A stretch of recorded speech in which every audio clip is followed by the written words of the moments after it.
And when that's the case, a view about money that one group of people thinks is outrageous can make perfect sense to another. A few years ago, the New York Times did a story on the working conditions of Foxconn, the massive Taiwanese electronics manufacturer. The conditions are often atrocious. Readers were really upset. But a fascinating response to the story came from the nephew of a Chinese worker, who wrote in the comment section, "My aunt worked several years in what Americans call sweatshops. It was hard work, long hours, small wage, poor working conditions. Do you know what my aunt did before she worked in one of these factories?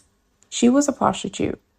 The idea of working in a sweatshop, compared to that old lifestyle, is an improvement in my opinion. I know that my aunt would rather be exploited by an evil capitalist boss or a couple of dollars than to have her body be exploited by several men for pennies.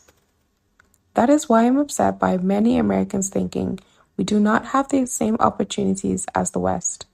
Our governmental infrastructure is different. The country is different. Yes, factory is hard labor. Could it be better? Yes, but only when you compare such to American jobs." I don't know what to make of this. Part of me wants to argue fiercely, part of me wants to understand.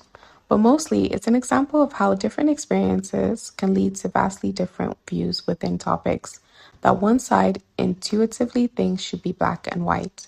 Every decision people make with money is justified by taking the information they have at the moment and plugging it into their unique mental model of how the world works.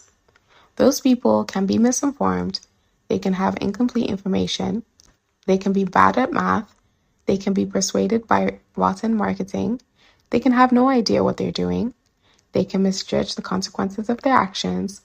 Oh, can they ever?